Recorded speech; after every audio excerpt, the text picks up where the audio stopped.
Aber das ist gut, oder? Ja, Doch schieße. so. Ist gut. Ist gut. Sailing. Alright, cheers.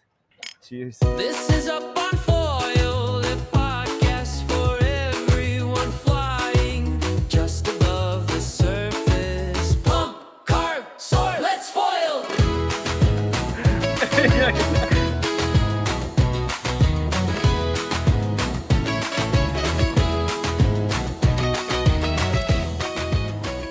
Welcome to podcast number 51 Oh, wow. of Up on Foil. Very You talk special a lot, one. huh? Yeah, that's probably what I'm known for, not for the foiling. Today we're going to talk all about you, about your long distance pumps that you did recently. Yeah. We talk about your magnificent beard and about your life on foil, off foil, everything. All right, let's go, yeah. You're a pumper, you're a parawinger, you're a foiler, you're a living foiler. Is there anything that you want to add right away? I used to be a snowboarder, you know, but I've switched to foiling. Also in winter. Yeah, I probably foil more in winter than I go snowboarding. Nice. I go snowboarding when the slope is really nice, when conditions are good for carving, or when there's powder, but not just like every day. Why? I can go foiling. It's cheaper. It's closer. It feels like powder every day, you know. That's true. It's That's not. true. I used to be that powder addict, you know, that went for it every time there was a little bit of powder. But usually, let's be honest, we have like 20, maybe 10 centimeters of freshies. There's rocks underneath. It's sharky. Yeah.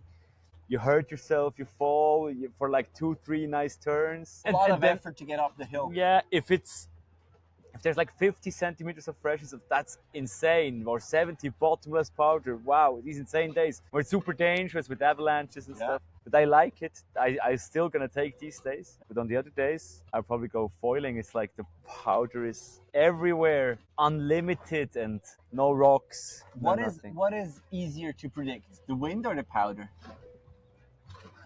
Yeah, well, it's about the same, but I don't need wind to pump, you know. I can always have fun on the foil every day. That is true. If there's wind or if there's no dock wind. starting. How did you get into dock starting? Or now, how did you get into foiling?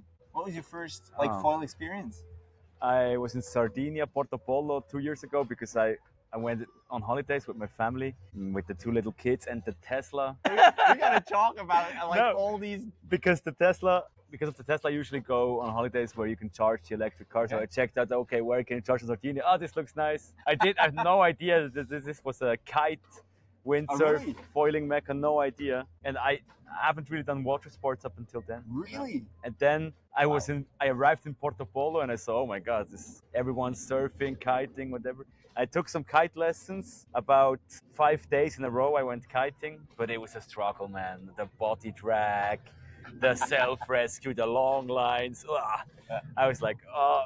And then when you were actually riding, there was still a little bit of chop on the water, and it went like, yeah. And I saw all these foilers like just gliding, you know, effortless. And I was like, this kind of looks way better. And I wanted to try it, so I tried it over there at Honu. I told them I want to go foiling because I used to go wake surfing there sometimes. That's what I did sometimes. All right. And I told them I want to go foil, and then he pulled me behind the Zodiac. What's his name, man? The chef from Honu. The boss. Yeah. Oh shit. We should know, man. Yeah. I know. It's gonna come up. Yeah. I probably don't know because I'm talking English. Terrible. Wow. Sorry, man.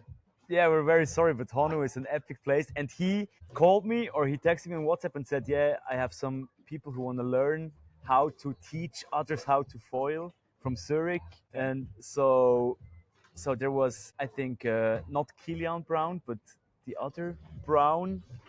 I think he's even related to him. He's the Axis distributor in Switzerland. Okay. And he and someone who has a wakeboard boat in Lake Zurich, and they were all on the boat, and he taught me how to foil that first day. And I first started on the knees, and then I got a big board, on a big board, and then I stood up, and as soon as I was the first time, as I was really flying on foil next to the boat in flat water, I tried to pump it a little bit, and I realized, oh my God, it feels like bottomless powder. It does. And I was hooked. Yeah, I couldn't stop. Then I just went wake foiling. I learned to ride the wave behind the boat, and I soon started pump foiling. I rented the setup also from Honu. And he just gave me the setup and said, "Yeah, go try. You can do it." Yeah, Really? yeah. No. Wow. Okay. And I was in the like, yeah. I didn't get hurt, so that was good. But That's good. I was. So you do that in the harbor at home? Right? No, he had like a ladder out there Okay. in the delta. Yeah. Okay. And I could try and start from there. And I mean, I started, I fell, so after like 10 minutes, I was like, oh man, this sucks. But I just kept going and going. And it felt like when I learned skateboarding, you know, like learning to ollie, learning how to kickflip.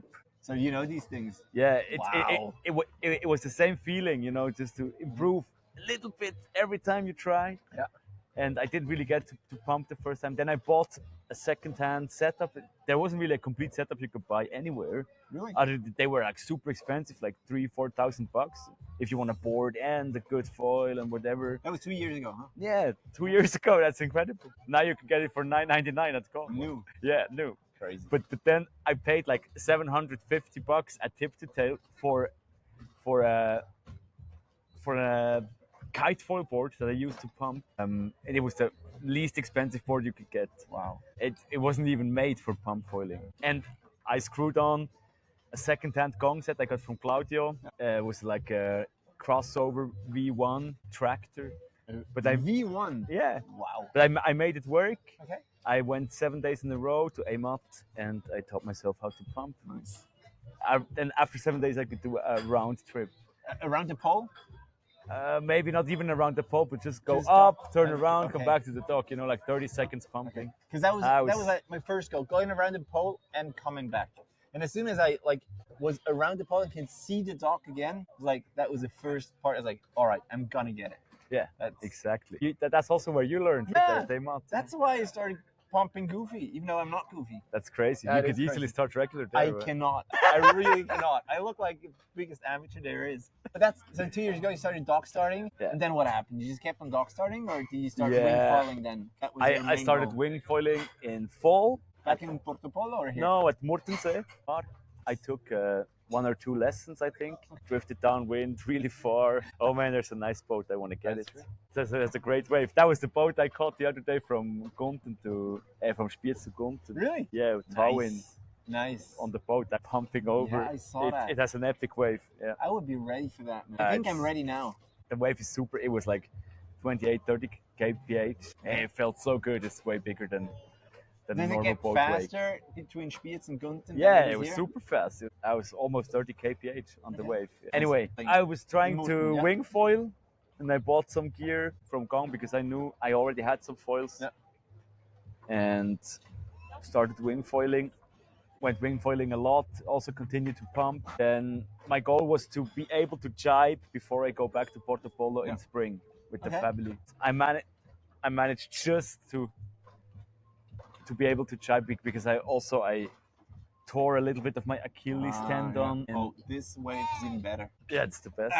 You chose the perfect time to. Terrible. What Yeah. are you doing here on dock? We should be on the No. water. Anyway, you got it? I hurt my Achilles tendon, extreme carving, you know. I overdid it a little bit with the super wide boards and soft Yeah. boots. And then, anyway, Were I you got strapped back in? to wing foiling, snowboarding. And then I got back to wing foiling Yeah. after 2 months. And I just learned how to jibe in spring, like I think April or something. I could jibe in one direction, maybe the other. Then went back to Porto Polo and I learned like jibe, tack, all the 4 ways. I still have trouble with the tacks. I can like one With way the is wing, pretty it's okay, so yeah. easy, so easy. One way is okay, but the other one I still struggle, man. Goofy or regular or just front side and back side? Front side and back side. Oh no, I can do both tacks easily. All right. Good. Yeah, with the wing, but now I don't even wing foil anymore. That's I true. only para wing, low kite, whatever. Yeah, mainly I don't use my wings. I sold most of them. I'm just gonna keep a 5 meter when I want to go in really light wind conditions. But Yeah, but do we really? I can also go pumping then. Right. Yeah. So okay, so winging, and you I- got that. You got the jibes, the tags. Did you jump Before at all? that, I bought the Cyrus XXL setup in November, December, I think. 6 156, span. I had 2000, that as well. yeah. And after this, I immediately broke the minute and 2 minutes like the same day. I was like 30 seconds on the crossover, and then with the new setup, I could pump like 2 minutes. Did you have some trouble adjusting? Because I remember No. like my first starts, I fell. I needed maybe 15, 20 starts from the XLT, the low aspect to that. 'Cause I started to tilt and I didn't know what happened because I couldn't go back. Was that I no problem for you? I don't remember Okay. actually, but it felt like I could instantly start it. And it was so much more efficient and easier. But then I pumped for 2 minutes, and all winter long I pumped for. I didn't really get over 2 minutes. I was probably a little bit heavier as well. But then I actually sold my pump full setup this winter. Now a year later, I sold it, the Cyrus XXL, because the Ultra Trail was coming out, and I thought, yeah, I'm just gonna get that, and I'm gonna sell the V2 as long as people still want to buy it. Yeah. I sold it all V2. I got all V3.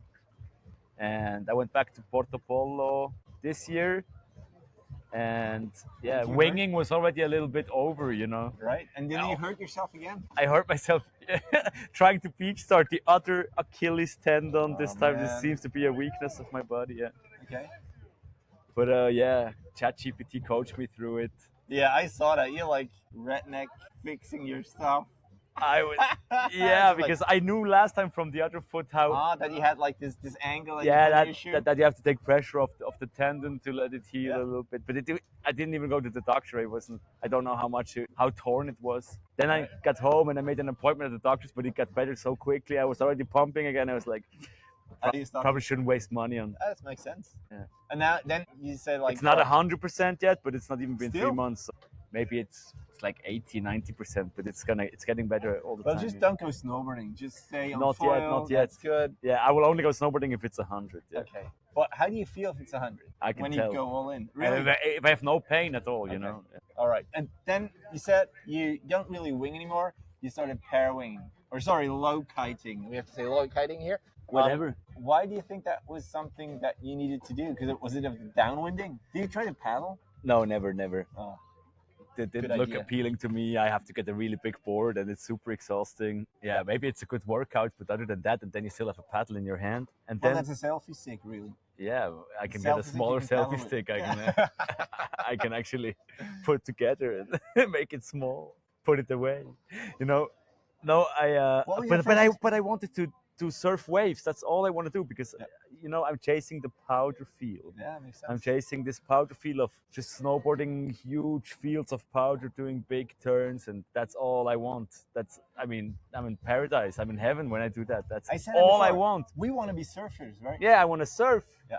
And you couldn't ever surf in Switzerland. And then Who did you see? I just Who did you see noticed that that it's possible because I saw some people riding waves from the beach in Port-d'Alban and on Lac Neuchâtel. When I was winging, I saw some people with like bigger boards and they were riding the waves, wing, free fly. I was like, okay, I'm gonna try this.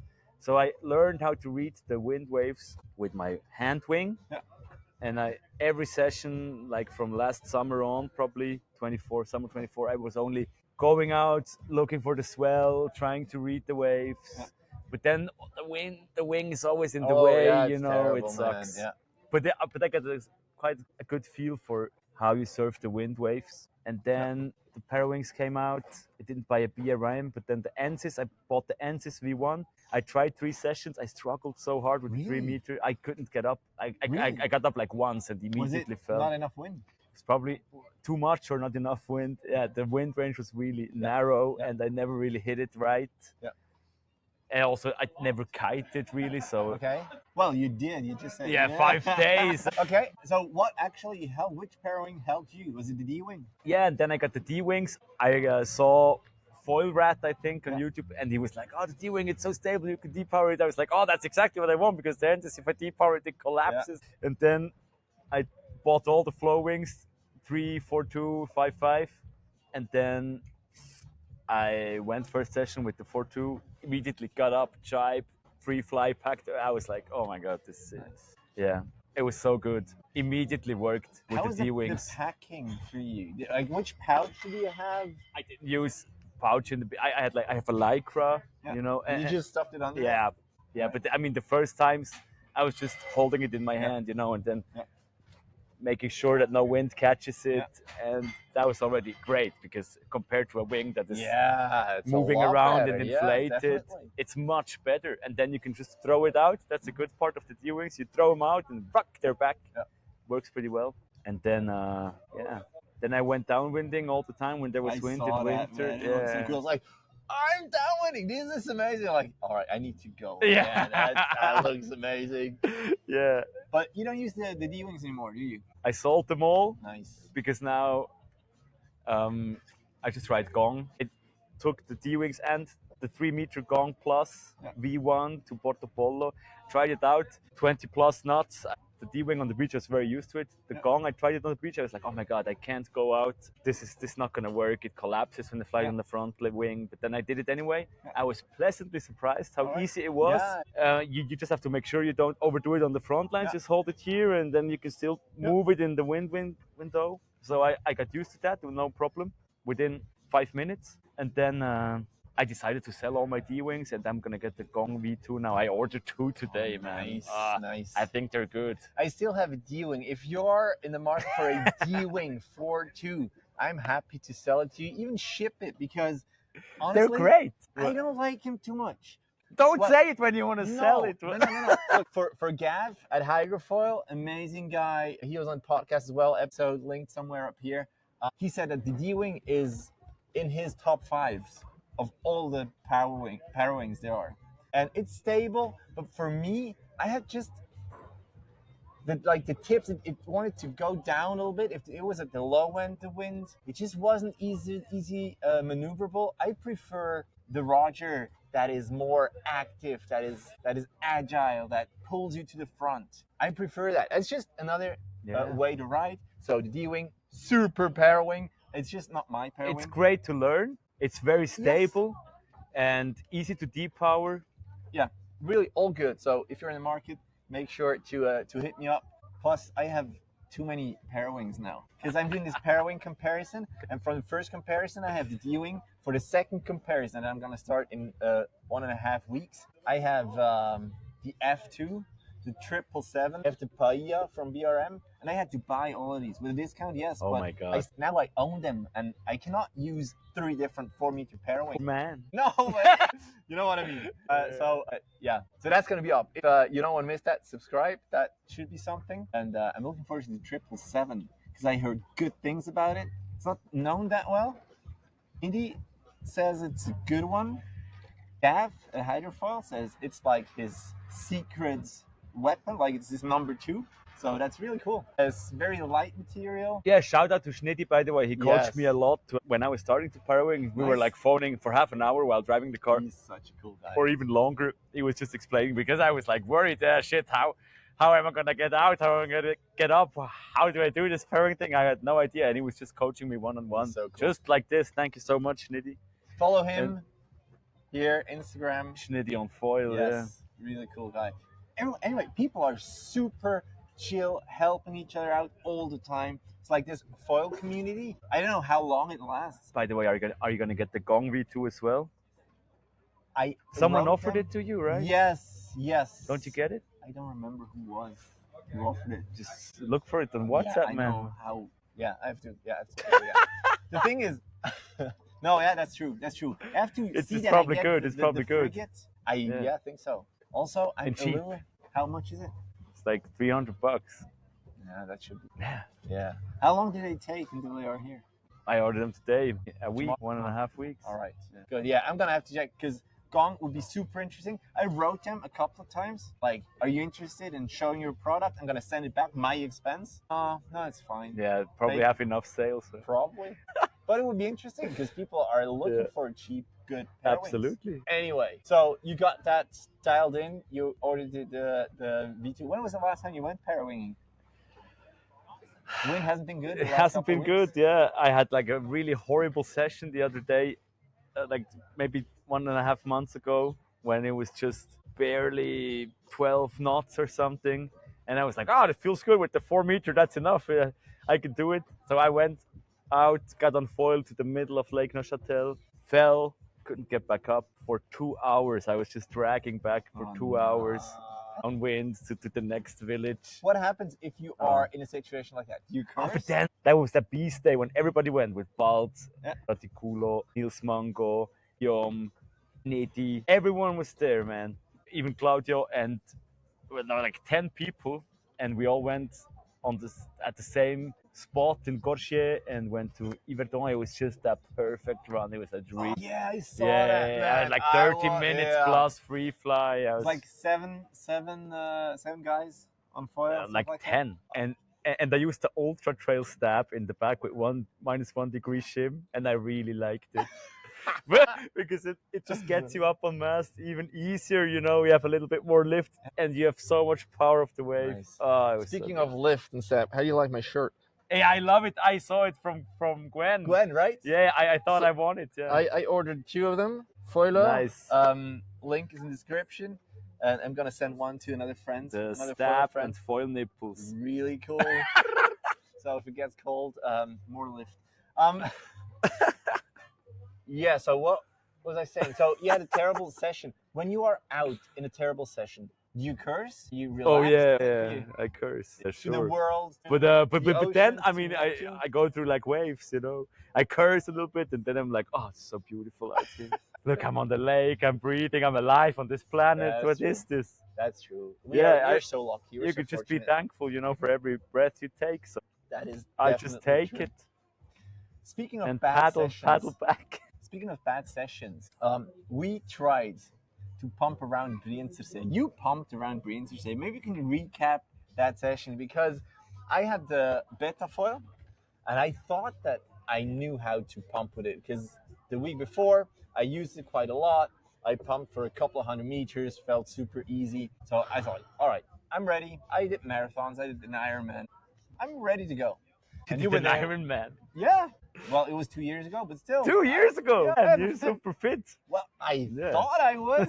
I lacked the technique. Anyway, so we started, and I said, yeah, you go first, because I can start from anywhere. And you went, and you waited on the raft for maybe 45 minutes or Well, I something had like to start that. like 3-4 times from that rock. I wasn't immediate. Yeah, but still. And then I had trouble starting. Then once I started, I still had trouble to finding that rhythm, finding the cadence as well. But for you, it was an amazing trip around the lake.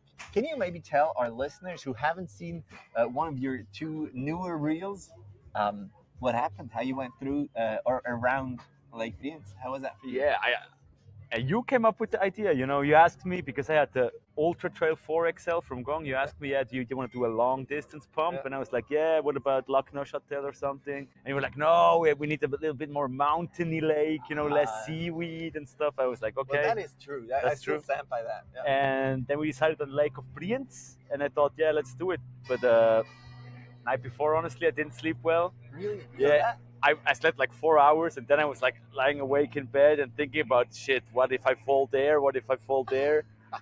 I'm only in my Speedos, man. I'm going to we're have gonna address that as well. hypothermia. I'm going to die, you know, with my kids. I have no dad. You know, I couldn't go back to sleep. Yeah, it's not funny. Oh, But really? then- yeah. I'm sorry, man. No, that's part of the process, right? That's true. And then I got there, but I was super motivated, and we started the first leg, no problem, because I got the Ultra Trail like not even a week before, I think. And you managed, what was your maximum? 20 minutes? Yeah, By then? I tested it in Portalbon, and my maximum was about 20-ish minutes. Yeah.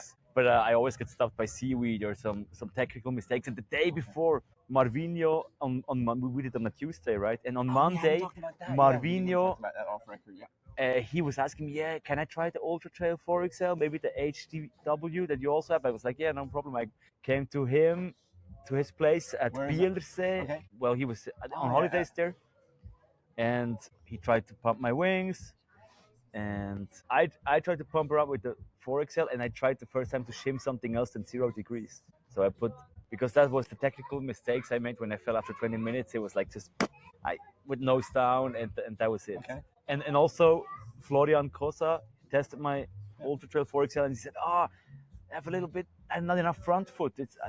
It's all in my back foot. And I was like, maybe he's onto something. So I shimmed -1 degree with the fuselage on top. That means you have more lift on the front foot, a little bit more drag probably, but also more lift. A little bit slower, more lift. I also tried the +2, and that was too much. But I tried the +1, and I was like, oh man, I can go for an hour. That was the day before Monday, and Marvinho. So for everyone listening, if you lack, or if you're not as long as you can go, it's not the your shim. technique. It's the shim. Yeah. But I immediately noticed, I can go long. I can crack an hour with with a -1 degree shim, and I went for it, but then Marvino was already eating, but then I fell because of some seaweed, and it was the day before I had a long pump ahead, so I thought, yeah, I had like an attempt, 30 minutes or something. I was like, yeah, let's stop it. Went back home, didn't sleep well, got to you, and first leg, no problem, 3 kilometers to that Then raft. a long break. Yeah, I just waited for Matt. He didn't come. I was doing some Instagram, wasting Checking my mails. battery. Yeah. And there were some people, because I didn't have no water on me. You know, I could drink from the lake, but it's not ideal. So I asked these people who were camping by the lake, yeah, can you give me some water? They were like, yeah, sure. I had some water. I waited for Matt, waited. And then at some point I was like, yeah, I'll go to Iseltwald. I feel like going. Went to Iseltwald, and there I waited for Matt and waited. Had something to drink and waited even longer. It was like, I'm coming. But yes, like meanwhile you were walking back, he's assembling your foil in the car. Had to. It didn't yeah, fit the yeah, car, yeah. Then obviously. assemble it to get it. I was just waiting forever, like for an hour or something. And then you came to Iseltwald. We started from the dock, right? Yeah. From the legendary crash landing on you dock, where you have to pay $5 to get in. Exactly, because a lot of tourists are going there to take one picture and then leave. Yeah. And the community there, they said, all right, we need to an entrance fee to get on that dock. So there's little, I don't know how you call it. It's like this barrier where you pay $5, you go there, you take a picture, you leave, and then the next one enters. Or you go there, you do your dock start, and Exactly, you leave. That's exactly what we did. So cool. And it was cool, and you got a few cool shots on your Insta, on your helmet. Yeah. I pumped past you. Yeah. It was a little bit At faster, least. my foil. Yeah. And then you fell again. Yeah, again. And yeah. I heard you fall in the back, so I turned around because I was feeling good, you know. Yeah. I turned around, came to you, and told you, "Hey, I'm just gonna continue." You were like, "Oh, yeah, just go." And I was going on for like 40 minutes. That was personal best. More than 8-9 kilometers probably. And across the Giesbachfell, you know, there's a waterfall coming down in turbulence. I could feel it. Really? Yeah, I just went around some boats. I was lucky with the waves that they didn't disturb me too much. Yeah. And then there's the Aare coming in at Lake of Brienz, and it has quite some current, driftwood, and everything. And you don't see anything. And it's all brownish. I saw it, and I went a little bit out to avoid it, but also if I fall there, I have to swim back super far, like 500 meters or something. Yeah. It sucks. Pulse was already 175 or something, I saw on my watch, and then I pumped through there 180 plus because I had to focus and correct for turbulence, hit some driftwood, didn't fall, and then I could bring my pulse actually back down. Nice. How did you do that? Just because pumping slower, focusing on your basic because moves? I didn't have to correct so much for all this stuff. Right. It was calm after this, and I thought, yeah, I can go right until Brienz, man. I'm gonna crack an hour right now just doing this, man. First time for an hour continuously, but then some reed caught on my foil and then fell, and I had a nice start. Back at the Areksteg, it's a really nice dock in Brienz. Perfect for pump foiling, probably nobody uses for it, but it's perfect. Went to Brienz, refueled a little bit at Pirate Bay, because I saw, there I can start easily, and I bought something to drink from them, but I only had like Snickers and like Power Bar, but I wasn't really prepared, you know, nutrition-wise. I was absolutely underprepared. I also didn't load on carbs or anything. Yeah, because generally I eat less carbs, you know, because I was so fat in winter that I had trouble with my abs actually. How so? Because they drifted apart like a pregnant woman's belly in the third trimester. Yeah. Wow. Okay. And I was like, after snowboarding, I was like, I have this belly ache from the abs. What is this? And my wife's a doctor, and she was like, yeah, lay on your back, raise your head, and she was like, oh yeah, look here, you can put some fingers in between your abs. You have to. That's what happened to her, probably. Huh? Yeah, that's happened. Okay. But then when you give birth, it comes back together, no problem. So you gave birth. So I realized I have to give birth to a lot of fat. You let your pasta go. All right. Yeah, I didn't really load on carbs for a while. A small deficit, like half a kilogram a week or something. Okay. And that was pretty good. Yeah, so that's also why this was possible in the first place, because if I was still like 85 kilograms, I probably couldn't pump as long on this Ultra Trail 4XL. Maybe I could. Now I'm like 75, and it's much easier to pump. You have 10 kilograms less. You pump much further. But still, I still think the technique is so important. But let's talk about that later. Then after Brienz, you refueled. I reefed a little bit, continued on, fell a lucky start, and then I started to cramp a little bit. It's getting hard. And Matt, I knew he was waiting. I shared my location with you. You knew where I was. And I think you should support me. That was cool, I'm man. gonna stop. I'm gonna support you. I couldn't have done it without you. And probably could have, because you wouldn't have had. Probably would have given up because I was cramping. My pulse was going up like 180 immediately after the other side. I was like, shit, why is it so high? And it ended up being an electrolyte problem. So we refueled some sodium. Yes, and with like the salt sticks, nice. that was good. And and then just then with some headwind. Yes, and then I felt so bad because that was just because we were late, and that was my mistake. Otherwise, I would have been already done with the lake, you know. Yeah, sure, but, that's true. But I was waiting for you, but then you gave me some salt sticks. All right, so went into the headwind, fell like 1 or 2 times, had lucky starts really. And then you thought about stopping that project. Yeah, because I fell at this horrible. I'm sorry, but it's really a horrible construction site. Yeah, it's actually done. It's like holiday homes, but no one's in there. It's abandoned. It's kind of weird, and there are trees in there. Lost place. There are trees like 30, 40 meter long trees under the water, and you don't really see them. And I wanted to get out of the headwind, you know, and just go close to the shore. And then I hit these trees, and I couldn't start anywhere there. So no starting possibility. I walked back up, saw you, and you were like, "Yeah, I have a date with my girlfriend." Yeah. Plus it and bad. there was and there were like super dark clouds. I don't want to get hit by lightning. Thought about my kids, and then. But then I decided, yeah, man, why not? I came so far, I got so lucky so many times. I just gotta do it. Yeah.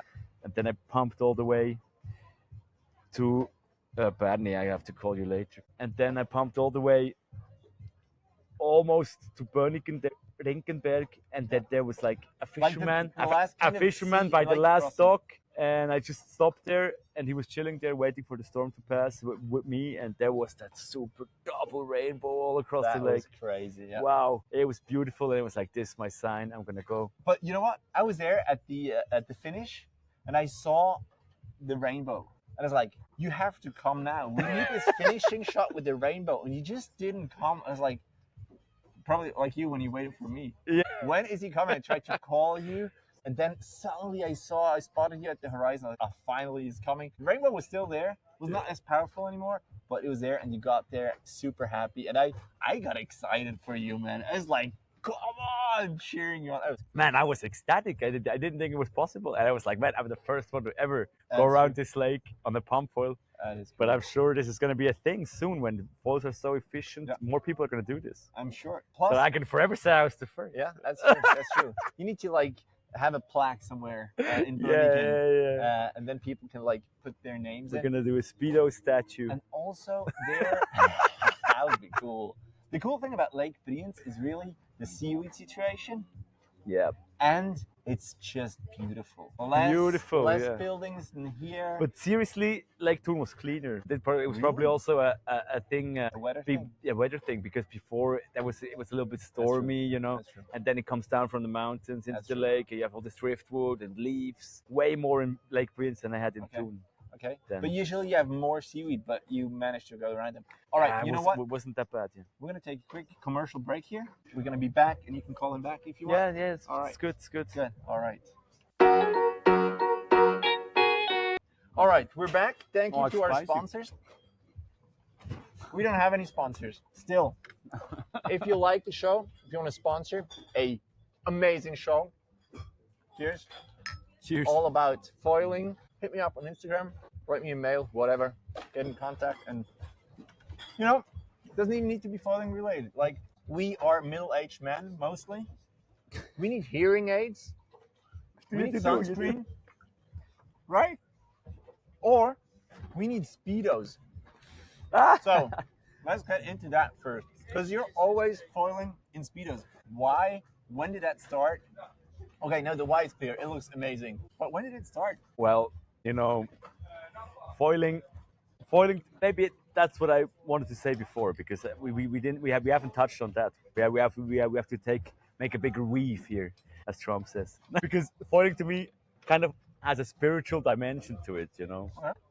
The first time I had a real downwinder with 30 knots from Neuchâtel to Yverdon-les-Bains, like the entire lake, like 30 kilometers. You did the entire lake? Yeah, it was like in February, March, something. Oh, Good, good. yeah. It's good. I was just flying, blasting down the lake, you know. I started with a few guys, but I didn't know where they were. I was just on my own, as fast as the wind. No wind. It was a storm around me, but there was no wind. I was just gliding, infinite wave in Switzerland, you know, and in this beautiful place. And I was just, this was trippy as fuck. It definitely had the spiritual dimension to it for me. I was just completely in the moment, you know, in the flow state. So that was insane. And also with Lake of Brienz, when I got below the rainbow, when I came back, also towards the end of Lake Thun, when I just want to make it, you know, on these limits of human experience, that's where you really get down to the nitty gritty, but where you really feel alive. I love that. And I had these experiences before, even without foiling, but with other sports or substances, etc. Are you a religious man? Not at all. My dad's a preacher man, but Really?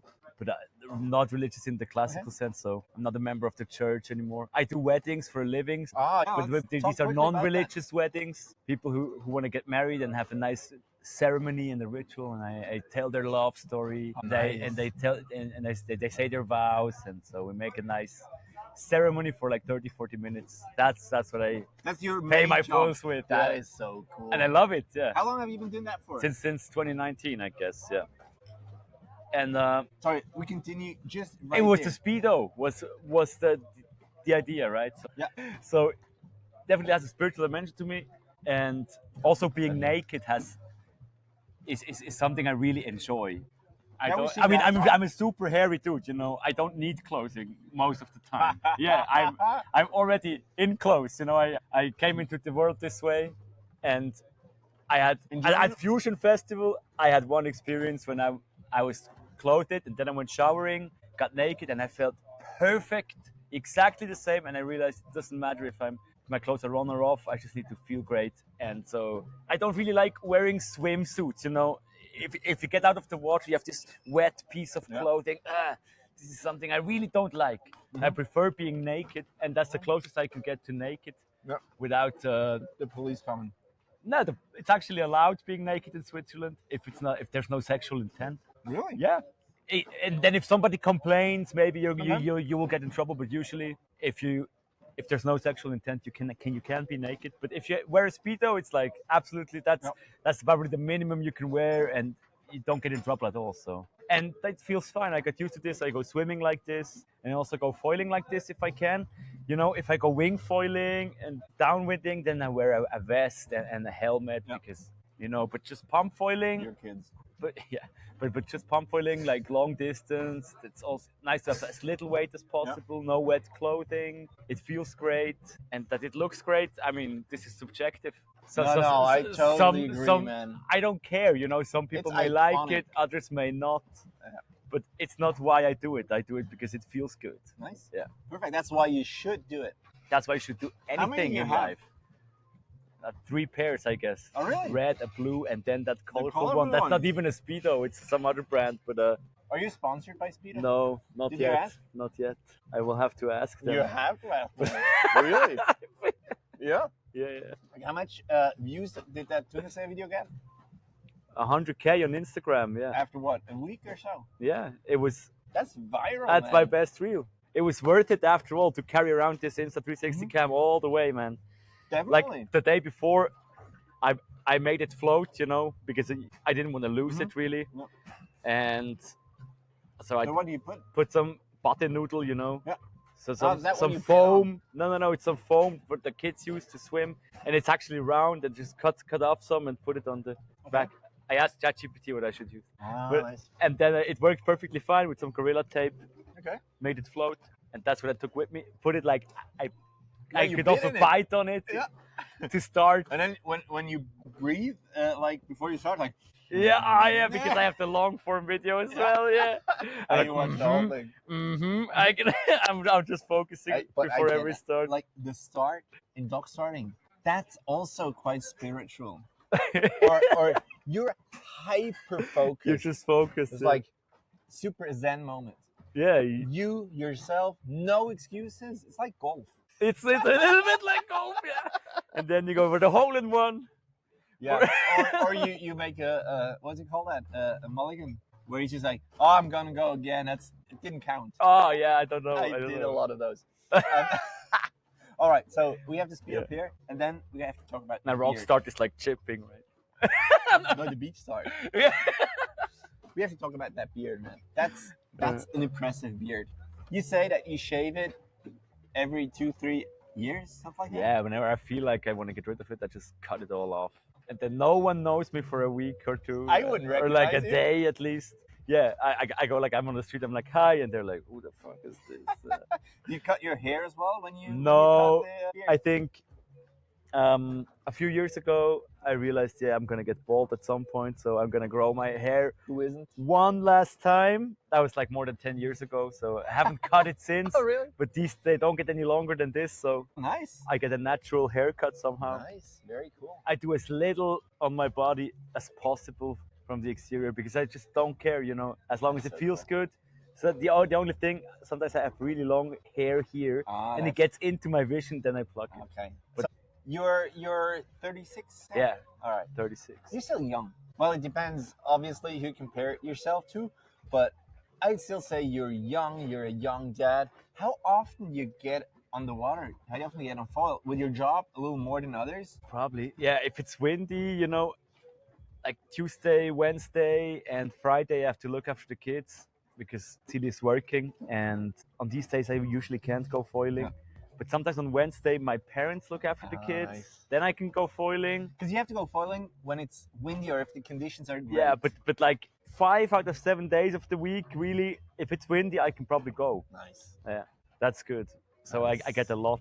And dog starting, I always have it in my car, when we're somewhere at the lake, I just do a little pump around, even with the kids. But now, do you often dog start just with your huge front wing or also with with smaller ones? Yeah, I also use smaller ones, but I just really like the Ultra Trail 4XL lately, so I have been pumping this a lot. Today I got the Ultra Trail L, which is half as big, the same model, 1,000 centimeters square. I'm really excited to try because I think it's going to be really fast. Mhm.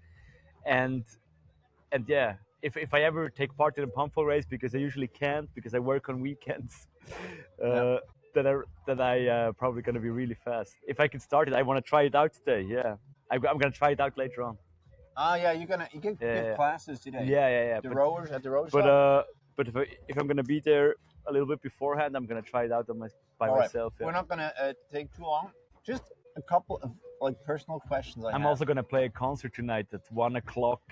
You're a musician as well. Yeah, in Zurich, and then tomorrow I'm gonna officiate the wedding in the afternoon. Come Uri Altdorf, that's far away, Yeah. and I'm gonna come back to Bern and play another concert at another wedding. Yeah. You sing, right?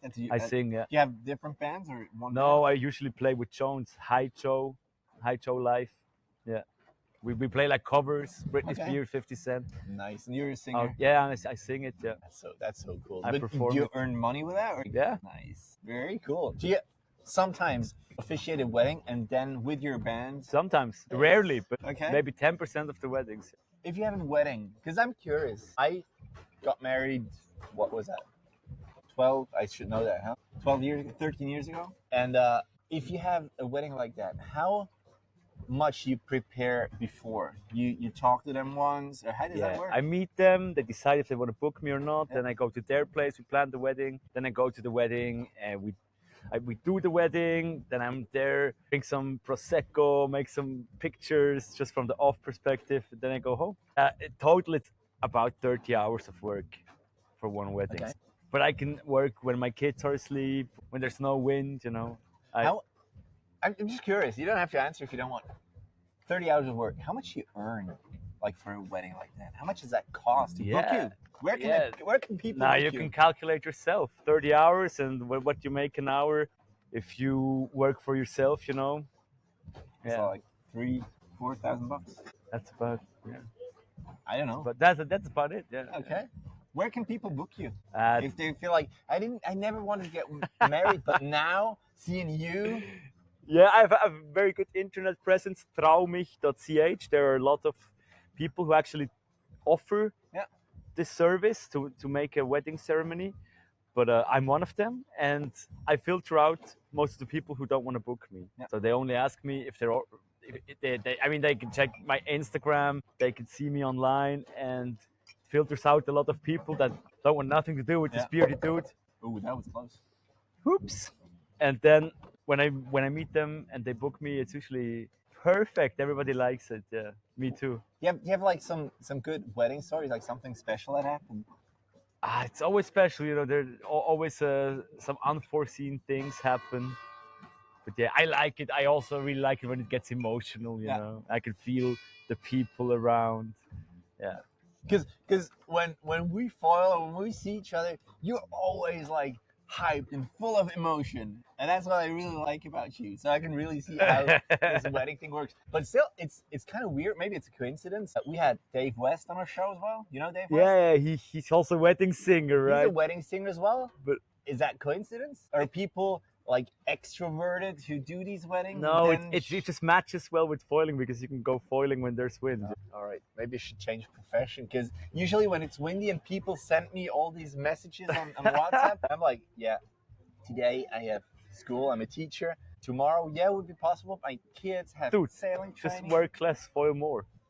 Yeah, that's true. That's what we should do. All right, man. We covered your story. We had your foil around Lake Brienz. We quickly touched on Lake Thun. Maybe you can just tell us how long it was, what was the biggest challenge, and what would you do differently? Maybe these 3 things. Yeah, this time around, you couldn't come with me because it was Wednesday, but I knew I could drop off my kids at grandparents Yeah, in nice. Interlaken, so I could just start at Neuhaus. And I talked to Misha, Swiss pumper, about the wind, and he was like, yeah, in the morning maybe you even have some Oper, and you're going to have some tailwind, and you can easily get to Thun, and then at 2 o'clock it's probably going to turn, but it wasn't at all like this. But still, it was a very hot and almost windless day, so that was great. But it was a little bit too hot. But I couldn't be fooled around this time around because I preloaded on carbs. I ate a lot of rice and spaghetti the day before, Yeah. and also some sodium and salt sticks. And I went to Transa and I bought all these power bars and electrolyte gels. And I was like, yeah, Terrible. let's get into all of this shit, man. Like a real. Like triathlon. Yeah. You hated And the it. last time I had this, it was when I was running the GP of Bern. This is like 16 kilometers, I think 10 miles. Yeah. And I was like 16. And there they gave it out, But then after like 18, I probably stopped running because I had some surgery on my knee because of snowboarding. Okay. And my joints, I was like, I'm getting old. I'm not going to run anymore. Didn't train any endurance. That's So, impressive, man. not at all. And then I got this Ultra Trail 4XL from Gong, which is just an incredible foil. I could do the Lake of Brienz. I could do the Lake of Thun. Yeah. If I could do the Lake of Brienz. And in between, I also did 1 hour continuous saw that. pumping. And I celebrated it with a naked session. Yeah. If you missed that, Hilti Insta, go check it out. I also want to show off my tan lines a little bit because that's probably as tanned as I ever got. Did you get like response from Gong? Patrice, did he respond? Yeah, he actually responded. Yeah, I think he even reposted it in his story. All right. Nice. Yeah, So you're ambassador from Gong? I am. What does that mean? I get 15% off. Yeah. All right. So I could buy the material a little bit cheaper, and then I lose a little less when I sell it and get the newest gear next Okay. year. That's about it. So But- how long was Lake Thun? 30 something kilometers? 41, I think it was 41. in the end. Yeah. You guys should have gone for another kilometer. Yeah, but I mean, on my watch it said like 45. Ah, shit. I don't know if it wasn't Uh-huh. accurate or what. No, probably But- you I don't did know, guess right. but then I did the foiler thing and it said 41, so I think Alright. it's somewhere between 41 and 45. All I right, don't care. How many stops did you do? I think like 8 or 9. That's impressive. I did like the first leg because I knew the first part is going to be the most difficult. Around these Beatushöhlen, there's just cliffs. You You cannot cannot start. You cannot get out. You cannot fall. I would be screwed. So I had to really focus there. I went like just in one peace all around this to a super nice dock where I had some berries. Yeah. Didn't eat the bee, I ate the berry. And I saved the bee that was drowning. Think about the environment. And yeah, then I was just going on. And then I was cool. I didn't film it because my battery was already getting low because I filmed so much. But I went to this raft. I think it was the Merligen or something. I saw the raft, and I was like, okay, I want to stop here. And then I saw some elderly ladies in the house. Ah, the one that gave you the hat. Yeah, and then I was like, yeah, can I have something to drink? They were like, yeah, come in. So I swam over there. They opened the gate, where the boats are. Oh, and I just swam in there, and they came with some water and some Schweppes. That sounds like a cheap porn, man. No, but they were super nice. They even gave me a hat because they were like, oh, you're going to get burned. I was like, yeah, I have SPF 50, it's okay. But then gave me a hat. That was actually pretty helpful. And I continued on. Passed by here because it was still closed. It wasn't 2 o'clock yet. And then I fell right over there. Technical mistake, but that was luckily just right next to it was a private dock that I used to restart again. Then went all the way around Delta to Delta Park. That was super nice. Ground effect. Yeah, I wanted to ask you how. Because it was so shallow, super shallow. I was scared I was going to touch and I'm going to fall and I can't start. It was close sometimes, I guess, but I could absolutely, my pulse dropped a lot. Really? Yeah. It was really easy to pump. It's 20, 30, even maybe more % less effort, I guess. Nice. When you have the ground really close. It's easy. Yeah. And at the same time, your heart rate goes up because you're nervous. Yeah, exactly. Okay. Then I went to Delta Park and I was looking for an opportunity to recharge my camera because it was like a 10% But battery. it takes forever to recharge. Yeah, but then Delta Park Technical Services, I ended up with them, and they had like a fast charger, USB-C, and it went quite all right. And then the home stretch, a little headwind I saw. Yeah, and then from Delta Park on, my legs started getting tired. There was a headwind. I was like, when is this gonna turn? It's not turning. Just a little bit of headwind all the time. I was struggling, but I was just going on around Spitzberg. That was cool. Yeah. You stopped there? Were people there in Spiez? Did you stop in Spiez? In Spiez, I stopped. I saw one pumper. I don't remember his name. One with the long hair? Yeah. I sold him all my D-wings. You can enjoy them. Good wings. Yeah. And he went wake thieving. I talked a little bit to him, had some salt water because I was out of electrolyte gels. I was like, maybe I should replenish some sodium. I really don't want to cramp now. Yeah. Maybe I took a little bit too much sodium. And Buddy Laysigan at Chino's, he's a good friend of mine who runs Buddy Laysigan. Yeah. And I took 2 spoons of salt. It was a little bit much, but I didn't cramp. Good. So, That's the most but it was super exhausting. Then the last stop, Derligen, I fell. I thought I'm gonna go on, but then I fell. Yeah, I saw that. Because I'm super exhausted, and I was checking the wind direction, and so if I'm gonna go right by the beach, I'm gonna have like about 10 knots, at least as much as we have now here. How much now is this? It's a lot. Yeah, that's maybe 8-10 knots, something like this. Yeah. And then I was like, if I go by the beach, I might not make it, and that would suck. I mean, I came so far. Yeah. And then I also have to cross the Aare River, some and current and turbulence. Possibility to start again. No possibility to start. Also, some nature reserve, so I don't want to touch this. So I decided to go across the wind, straight across, so that I have the wind like in my side. No parallel in your backpack to just go over. And I just went for it, and I was just in the zone. How does it feel to arrive after such a long, troublesome? It's great. It's almost a spiritual experience. Not as much as Brienz said, because this was like mind blowing. I didn't even plan it, and there was no one around. I was just ecstatic, But then there were many people swimming in Neuhaus. And when I started, there was almost no one. But when I came back, like super crowded, and some people recognized me and said, "Oh, you went all the way across the house." Yeah. Then I arrived there, and I was like silently celebrating for me. Oh man, I did it! No one has any idea what just happened. They're like flirting around me and doing other stuff, and I was like, it was so good. Then I realized I forgot to pay the parking, and I didn't get fined. Nice. So that's even like a cherry on top. But now you have Lake Brienz, you have Lake Thun, 40-something kilometers. Yeah. What's next? I mean, on the same day, I have to recognize Nicolas Itten. He did like Lake Zug, 42 kilometers in one go. Yeah. This dude is a machine. But that's just. He has the world that's record the- of continuous pumping. He's an insane athlete. I'm just an average Joe, you know. I never ran a marathon. I never did a that's so cool. triathlon. I never did anything like this. I was just basically smoking weed and being lazy the last 10 years, working a little So bit. that's the way to go if you want to do long distance pumping. Well, I stopped smoking 5-6 years ago. I only vaporize now and only rarely. But All right, man. but an average Joe can do this now with this new technology, you know. That is amazing. You can go around Lake Thun, you can go around Lake Brienz, and I bet in 5 to 10 years, if the technology continues even just a little bit, a few percent every year, everyone's gonna do this because it's the best cardio, perfect for your joints. It's so enjoyable. It's a lot of fun. I have two things I want to address. One, if you hadn't shimmed your tail, would it have been possible to do that? Probably wouldn't have made Lake Brienz. That's crazy. It's like half a degree. But I also have one minus. I have the shortest fuselage, you know. It's Yes. really my ultra trail forex is super stable in roll, super free in pitch. Still, how is 1 degree making such a big difference? And if it makes that much of a difference, why is it even built like that? Is the foil or the tailwing not?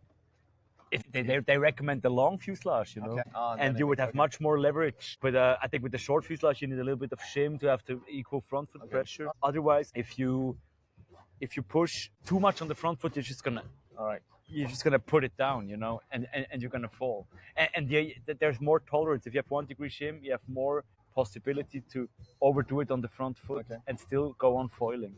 All right. Yeah. Then number 2, do we want everyone to do that? Absolutely. I think it's fun. It's more or I less see it the safe same if way. you can do it. But I see. But like, I mean, some there are trauma. other people who say like, yeah, we don't want to get it. We don't want to get it banned and stuff. And I'm like, yeah, sure, we don't want to get it banned, but why should it get banned? Maybe because we're faster than 10 kph and close to the beach. You But can't I ride the boat so fast. That is true, but I want everyone to do it as well. I just hear from people who are like concerned that it gets banned. Too many people are being opposed to foiling. Have you had problems like that as well? Like, or people? No, talking man, about people love it. Like when the people you see, like they're cheering you on from the beach, and they go like, "Wow, what's this?" And kids ask their parents, "Mom, did you see this? What is this?" that? I want to do it too. Yeah, That's cool, exactly. that's cool. And I mean, so many people also around Lake Thun. They gave me water, they gave me snacks when That's so cool. I arrived on the raft or something. I mean, people like it. It's the future, guys. All You right. can't stop the future even if you try to ban. All right. Even if you try to ban it, you have no chance. That is a perfect word to wrap it up. Is there anything else, Hilti, you want The to tell the world? technical aspect you wanted to discuss, right? From the technical Yes. aspects from pumping. Yes, because I had this workshop with Steve Fleury, Ledois, Yeah. and he said my problem when I pump is that I don't glide enough. Like I pump, but it's not efficient because I need to go over that curve and then glide a little more. And I have trouble implementing that. I did a little 10-minute run with the Condor XL last Wednesday, but I was not really fit, like kind of feverish, so I stopped. Oh my God, get away. No, I'm fine now. I'm fine now. But I thought like, well, probably it's also because I don't pump efficiently. How? Because you must pump very well in order to do that. It's not just, well, you said you never ran a marathon. I'd say I'm a pretty fit bloke. Like my kilometer pace is under 5 minutes, even after I haven't run for a while. I can do over 100K on the bike, no problem. But my pumping is not that good. But I think some foils just hand it to you. You know, you tried the Ultra Trail 4XL, but you dropped some salt sticks. You did first try, first time ever you jumped on the foil. Yes, you but- started it, man. But I didn't go for long. You didn't go for long, but I couldn't see big difference to my technique. So I don't know. You did like slow pumps, like down, Nah, down. I just try it all out. You know, when I pump for so long, I just try where it is the most efficient. I try to do slower cadence. I observe my body, see how I feel, go faster, higher on the mast, lower on the mast. All You right. know, and also how much do I let it glide? What's the angle of attack? Where do I stop? Where the timing with such a short fuselage, such a small stab on such a big foil, timing has to be perfect. I mean, I was pumping for 3 hours around this lake, Yeah. and You have I time to never test. got boring. because every pump I was just optimizing the timing, All right. thinking about when and how do I have to push. You know what? That's a perfect segue into our joint video. We're gonna do a long distance pump foil comparison thing. We're gonna have the beta foil. We're gonna have your foil Ultra 4 Ultra Trail 4 Ultra Trail, XL thank from you all. Gong, yeah. 1000 XL. We're gonna have the Ketos LD, LD, and we might actually also get something from Axis. Not the sure yet. prototype. So if you don't want to miss that, make sure to subscribe. It's going to be like in end of October, something like that. And we're going to test that. Oh yeah. So make sure to stay tuned for that. Is there anything else, Hilti, you want to tell the world? Yeah, go foiling, man. All right. There's love each other, reproduce or don't, have kids, make love, go foiling, go snowboarding, do extreme carving. This is also very nice. Snowboard extreme carving. I do it as well. Check it out on my Instagram. Do you have like your feet just behind each other, or like? No. I have some steeper or even less steep, like 30 degrees, 20 degrees, something like this. Soft boot extreme carving is so fun if there's no powder. If the slopes are good, you could carve like this, the black slopes, on Shilton you can carve them, I've never been on Shoutout. Oh man, We're it's gonna talk beautiful. about that later. Yeah. Just one last thing I want to. The foiling is just mind blowing. I want to tell the audience and also you actually, because people always say it is dangerous. Foiling can be dangerous, and I've never actually heard of someone getting hurt. It's always like a friend of a friend has been hurt, or watch out, that can happen. So if you have a story where you got hurt, please tell us your story. Tell us also what you could do against that. I want to like. Do you really want to know? Because I think it's important as well, like to educate people. So if you have a story like that, please send me a little video in vertical or horizontal, doesn't matter. I'm gonna mash it up to a little podcast episode so people know how they can take care of each other. Do you have a story like that? Something that actually happened? The worst injury I had was probably on the boat was off, but I was trying to get on and I hit you were there with me. I hit the propeller on the boat. True. It still hurts. All right. It still hurts. It was a few months ago. But that's not like a foiling accident. I was wake foiling and getting back into the boat, but I didn't hit the foil. Yeah, I never really hit the foil badly. In theory, you could hit the foil, it would hurt, but then you should just come to my pump foil class. If you want to learn how to pump foil, go to foil.ch. You can come to my class every Friday at 18 o'clock, and I'm gonna teach you safely how to dog start. Also, Foil Burn on Instagram. Foil Burn on Instagram. I'm going to teach you safely how to start. If you keep hold of the board at all times, you always fall on the other side of the foil. And I think that's how you should learn pump foiling. Damn it. I have to ask one more question. Have you tried the terrible boat approaching? Terrible wave, still fun? Have you used the scooter? I've never. But for starting, I think if you're scared, it's amazing. Yeah, to get the feel for the foil, probably. Yeah. I saw like Gwen do the scooter, and he was struggling a little bit at first. I was like, how can he struggle? I love it that he posted that video because usually you see the pros that can do anything super easily, and if you see also them having a little bit of trouble, that helps a lot. All right, I have to go. It's 5 o'clock, man. At 6, I want to teach. Thank you very much, Hilti, to come on the show. Thank you for watching, sharing, and also like giving a review on Spotify or Apple Podcast. That would help a lot. If not, see you guys in the next one. Next one is going to be Naomi Shepherd. Awesome foiler. Oh yeah, she's cool. She's amazing. All right, thank you, man. That was amazing. I really love it, man. Yeah, amazing. Hey, nice to go out. Yeah. Okay. Thank you. Very cool. Now we have waves. Yeah. Blame this all.